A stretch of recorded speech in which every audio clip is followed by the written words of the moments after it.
ကိုယ့်ရဲ့ကောင်းကျိုးကိုလိုလားသူတွေကိုတန်ဖိုးထားပါကိုယ့်အတွက်ပဲကိုကြည့်ကြတဲ့လောကကြီးထဲမှာသူတစ်ပါးတွေကိုကောင်းစားစေခြင်းအောင်မြင်စေခြင်းနဲ့မေတ္တာစေထားရှိတဲ့သူတွေကိုတန်ဖိုးထားပါ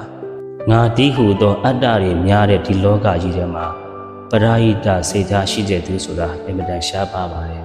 အဲ့ဒီလိုမေတ္တာစေထားရှိတဲ့သူကိုယ့်ကိုကောင်းစားစေခြင်းတဲ့သူတွေနဲ့ဆုံတွေ့ရတယ်ဆိုတာအင်မတန်မှကုသိုလ်ကောင်းလို့ပဲအချို့တွေခက်ခဲနဲ့ရှာနေတဲ့အဲ့ဒီမေတ္တာတရားကိုကပေါ်ပေါ်လောလောနဲ့ရနေတယ်ဆိုရင်အဲ့ဒီမေတ္တာပေးတဲ့သူကိုကလည်းပဲပြန်ပြီးတော့လေးစားပါတန်ဖိုးထားပါဘာလို့လဲဆိုတော့အဲ့ဒီလိုမေတ္တာရှင်တွေအဲ့ဒီလိုစေတနာရှင်တွေနဲ့ဆုံတွေ့ဖို့ဆိုတာတော်ရုံတန်ရုံကုသိုလ်နဲ့မရပါဘူးကိုယ်နဲ့သွေးမတော်သားမဆက်တဲ့သူက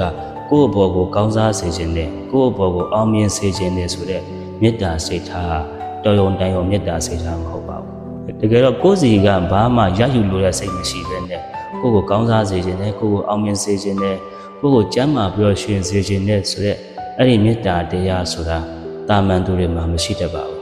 တကယ်ကိုမြင့်မြတ်တဲ့စိတ်ထားရှိတဲ့သူတွေစီမှာတာလည်းရှိတတ်တဲ့အရာမျိုးဖြစ်ပါတယ်တကယ်လို့ကိုဟာအဲ့ဒီလိုမေတ္တာစိတ်ထားရှိတဲ့သူတွေကိုတန်ဖိုးထားရမယ်မသိလေးစားရမယ်မသိမေတ္တာတွေကိုနားမလည်ပဲနဲ့မေတ္တာတရားတွေကိုစော်ကားမိလိုက်ပြီဆိုရင်ဒီနေ့မှာကိုဟာကြီးစွာသောဒုက္ခတွေနဲ့ကြုံတွေ့ရတတ်ပါတယ်မေတ္တာတွေစုတတ်ပါတယ်မေတ္တာတွေစုသွားပြီဆိုရင်အဲ့ဒီသူရဲ့ဘဝဟာဘာပဲလုပ်လို့အဆင်ပြေမှာမဟုတ်တော့ပါဘူးဘလောက်ပဲကြိုးစားအားထုတ်မှုတွေရှိပါစေသူကတနည်းမဟုတ်တနည်းနဲ့ပျက်စီးရတတ်တယ်မေတ္တာစော်ကားတဲ့သူရဲ့ဘဝဟာလည်းပဲတစ်သက်လုံးလူလင်လူညာတွေနဲ့ကိုယ့်ရဲ့မကောင်းကျိုးကိုပဲလိုလားတဲ့သူတွေနဲ့တွေ့ဆုံရတတ်ပါတယ်မေတ္တာစုသွားပြီဆိုရင်ဟိုအောက်ဆုံးထိအောင်ဆွဲချသွားပါလိမ့်မယ်မေတ္တာတရားကိုမှနားမလည်တဲ့သူဟာလည်းပဲတရားရဖို့ဆိုရင်ပို့လို့တော့ဝေးကွာပါလိမ့်မယ်